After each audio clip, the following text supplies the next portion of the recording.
berkesinambungan dengan bidang saya, dengan passion saya, sehingga saya mendaftar di perusahaan sebagai admin.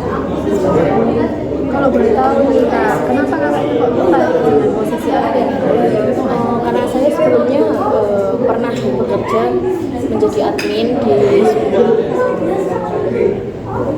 fanbase, menjadi admin sebuah fanbase dan juga admin pada jasa titip, dan juga saya pernah volunteer pada pusat bahasa di kampus dalam bidang pengarsipan dan juga admin. Kalau Kakaknya sebelumnya sudah pernah pakai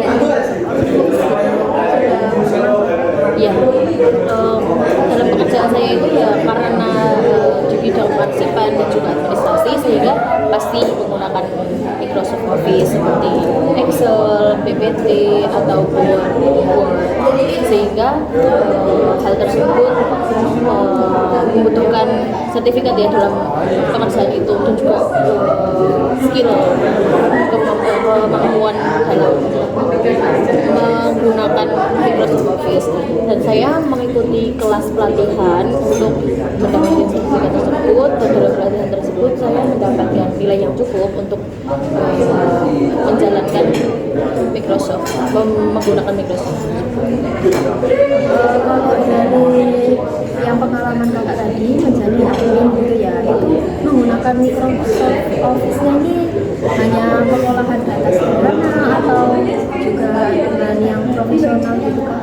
Kalau yang di pusat bahasa tersebut, contohnya ketika saya menginput data mahasiswa untuk sertifikat pelatihan bahasa intensif gitu ya misalkan, terus juga termasuk kalau menggunakan Microsoft Word itu menulis soal TOEFL, TOEFL, ataupun menginput data di website Sinau, yaitu website mahasiswa yang menyediakan mahasiswa, di mana di situ biasanya IPK dan segala pemberitahuan dari kampus diberitahukan melalui website itu.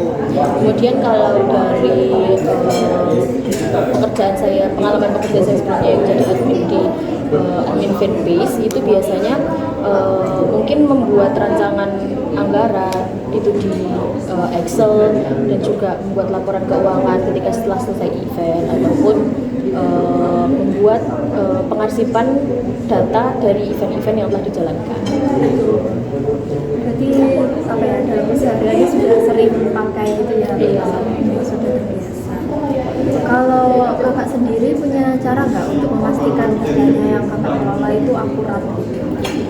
Kalau biasanya kalau di Excel itu saya biasa menggunakan formatting ya, conditional formatting atau format-format yang lain, sehingga meminimalisir ketidakakuratan data.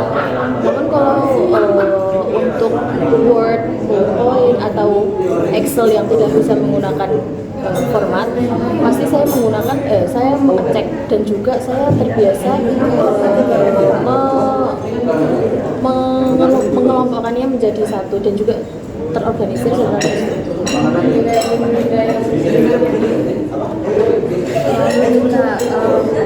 Kalau cara Kakak untuk mengatur banyaknya tugas sekaligus itu gimana?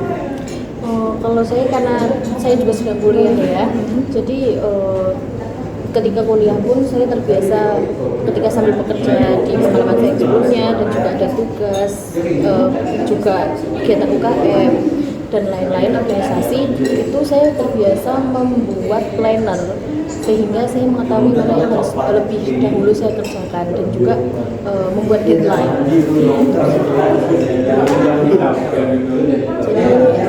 nggak keteteran. Iya betul. Soalnya biasanya kalau kuliah sambil kerja itu kurang diatur waktunya, itu seringannya. Terus kalau cara Kakak untuk menangani komunikasi dengan pelanggan ataupun tim bagaimana? Untuk komunikasi yang jelas semua harus dikomunikasikan ya, sehingga tidak terjadi miskomunikasi. Untuk kepada tim pastinya hal-hal kecil pun harus dikomunikasikan, sehingga tidak terjadi miskomunikasi yang menyebabkan data ataupun arsip administrasi dan sebagainya itu berantakan. Kemudian juga dengan pelanggan yang jelas kita harus sabar dan juga mengerti apa kita harus melihat apa yang diminta dari pelanggan tersebut, sehingga kita mengerti apa yang diinginkan dari pelanggan tersebut dan kita bisa menarik. Kalau dari pengalaman kakak sebelumnya pernah nggak terjadi kayak miskom gitu dengan tim atau dengan pelanggan juga? Pastinya pernah sih Kak. Mungkin kalau dari admin fanbase itu terkait penguploadan ataupun arsip itu terhapus atau apa. Cuman ya semuanya pasti ada solusinya, sehingga ya tadi butuh dikomunikasikan dan tidak diselesaikan secara emosi. Lalu untuk kelebihan dan kekurangannya kakak ini? Kalau dari kelebihan dalam pekerjaan ini, saya cukup terorganisir dan terstruktur ya. Jadi data-data yang saya arsipkan dan juga saya kerjakan itu minim ketidakakuratan dan juga lebih tertata.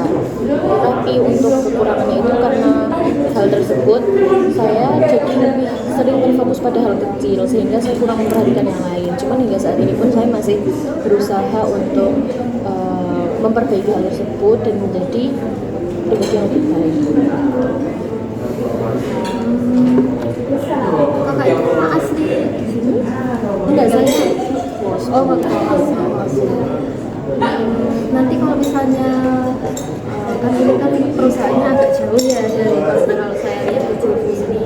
Nanti kendaraan ada, saya ada motor sehingga nanti ingin pulang dan pergi aman. Kalau dari saya sebelumnya saya terima kasih karena kakaknya sudah meluangkan waktu dan datang pada interview pada hari ini.